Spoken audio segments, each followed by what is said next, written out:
Hey everyone, तो कैसे हैं आप सब। तो मैं आपके लिए लेके आई हूँ बीपीएससी एईडीओ का फुल सिलेबस। बीपीएससी एईडीओ का एग्ज़ाम आप लोग को पता है मिड अप्रैल में कंडक्ट होगा। वी हैव इनफ टाइम कि हम अच्छे से अपने पूरे सिलेबस को टाइमली फिनिश कर सकते हैं। ठीक है, तो चलिए देखते हैं इसका सिलेबस है क्या। ओके, तो बेसिकली आपके 3 पेपर होने हैं। ठीक है, कितने पेपर होने? 3 पेपर होंगे, पेपर 1, पेपर 2 और पेपर 3। ठीक है, पेपर 1 जनरल लैंग्वेज का होगा, पेपर 2 जनरल स्टडीज़ का और पेपर 3 जनरल एप्टीट्यूड का होगा। ठीक है, ये मैं मोटा मोटी बता रही हूँ आपको। अभी आगे चल के नेक्स्ट स्लाइड में आपको डिटेल में इन डिटेल बता दूंगी तीनों पेपर में क्या क्या आना है। तो पेपर 1 जनरल लैंग्वेज, इसमें 100 क्वेश्चन होंगे, 2 घंटे का पेपर होगा और हर क्वेश्चन 1-1 मार्क्स का होगा, मतलब 100 मार्क्स का होगा। ठीक है, दूसरा पेपर जनरल स्टडीज़, सेम इसमें भी 100 क्वेश्चन होंगे, 2 घंटे का होगा और 100 मार्क्स का होगा।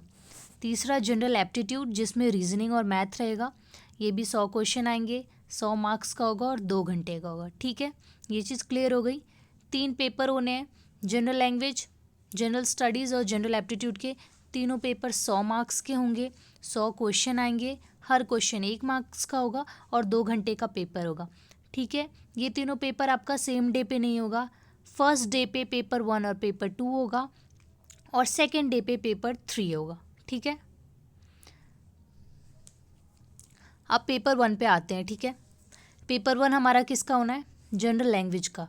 ठीक है, जनरल लैंग्वेज में 2 पार्ट होंगे। ठीक है, पार्ट 1 जनरल इंग्लिश और पार्ट 2 जनरल हिंदी। एक ही पेपर होगा, उसमें जनरल इंग्लिश भी पूछा जाएगा और जनरल हिंदी भी पूछा जाएगा। ठीक है, तो जनरल इंग्लिश जो है वो 30 मार्क्स का आएगा और जनरल हिंदी जो है वो 70 मार्क्स का आएगा। Okay,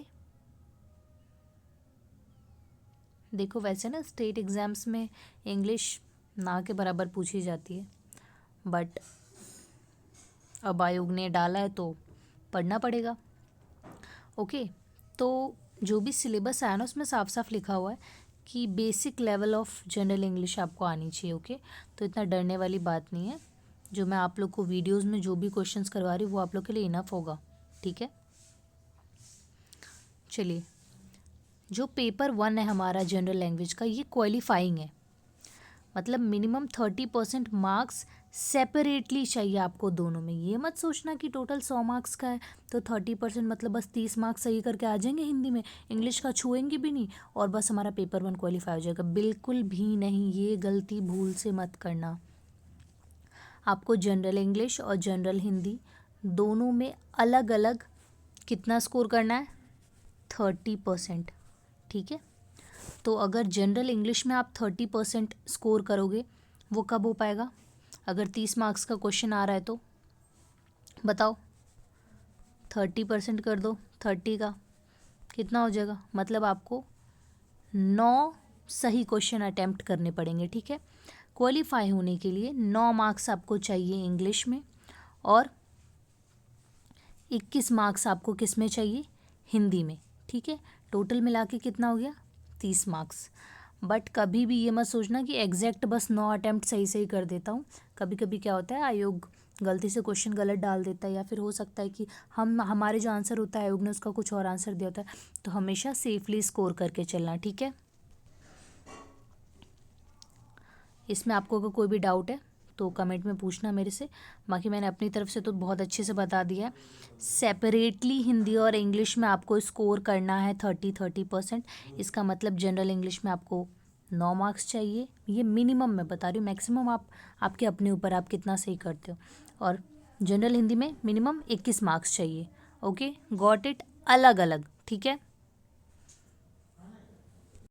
okay, now let's see detailed syllabus of general language, general studies and general aptitude. ठीक है, तो पहले जनरल लैंग्वेज मैंने आपको बता दिया, हिंदी और इंग्लिश दोनों आने हैं इसमें। ठीक है, तो जो सिलेबस लिखा हुआ है, जो ऑफिशियल नोटिफिकेशन में था, मैं उससे इधर उधर बिल्कुल नहीं होंगी, एग्जैक्ट वही बता रही हूँ.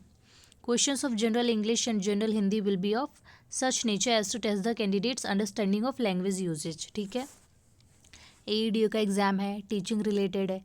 देखा गया है कि जो टीचर्स है वहाँ उन्हें बेसिक चीज़ नहीं पता. समझ रहे हो. नॉर्मल से कुछ वर्ड्स होते हैं वो उन्हें नहीं पता है, तो जब वो बच्चों को पढ़ाने जाएंगे तो क्या पढ़ा पाएंगे. दैट्स वाई उनकी जनरल इंग्लिश और जनरल हिंदी की प्रोफिशिएंसी को टेस्ट करने के लिए एक बेसिक सा, जनरल का मतलब क्या है, बिल्कुल सामान्य नॉर्मल वाले हिंदी इंग्लिश के क्वेश्चंस होंगे. ठीक है. आपकी हल्की ऊपरी ऊपरी सब्जेक्ट नॉलेज देखी जाएगी कि भाई बच्चे को बेसिक आता है कि नहीं. ठीक है. Next paper 2. पेपर 2 होगा हमारा जनरल स्टडीज़. ठीक है. अब जनरल स्टडीज़ में क्या क्या है. General science. Okay. General science में हमारा साइंस आ गया.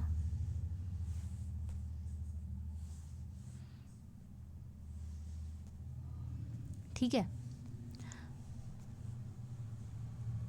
तो ये हो गया जनरल साइंस. और जनरल साइंस में हमारा फिज़िक्स, केमिस्ट्री, बायोलॉजी तीनों आ जाता है. ठीक है. तो ये किस लेवल का होगा, 10th लेवल तक का होगा. ठीक है. इससे ऊपर नहीं पूछेगा.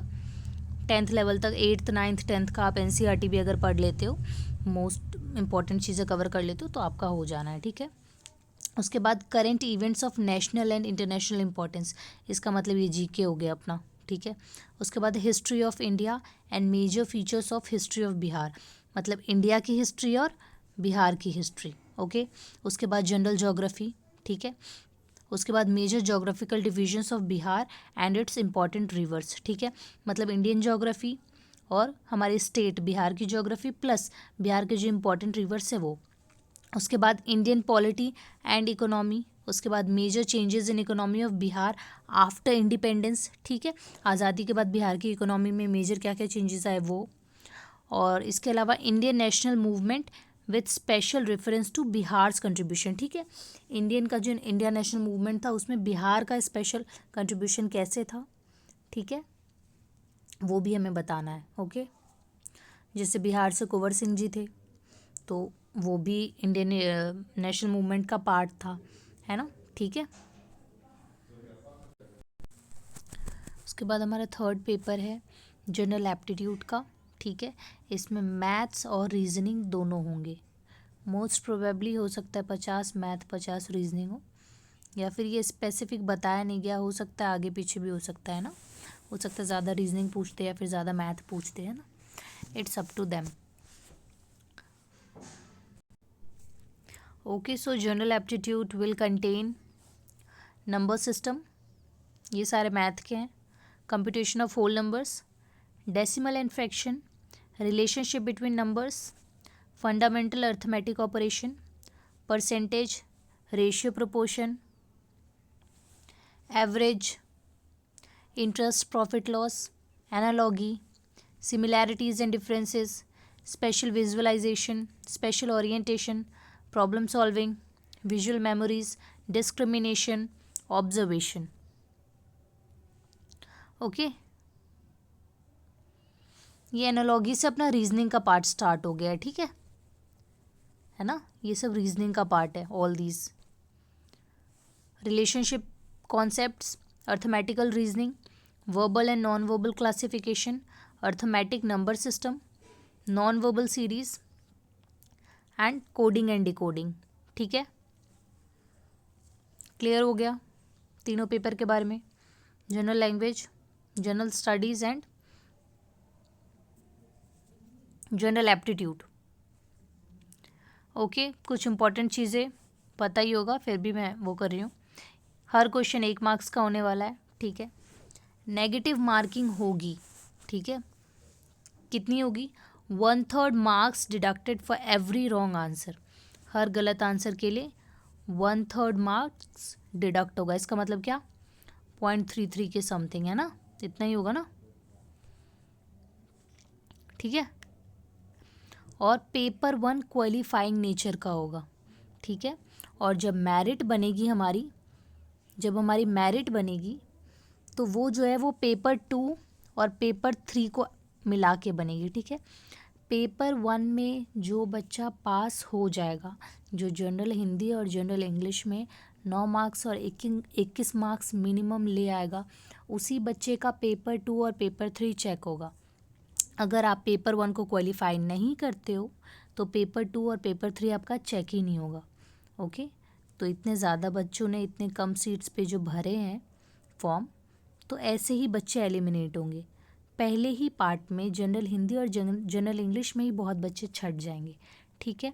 तो ये ध्यान रखना, ऐसा नहीं कि पेपर 1 तो बहुत बुरा गया, कोई नहीं पेपर 2 और 3 में बहुत अच्छा कर लेंगे, नहीं।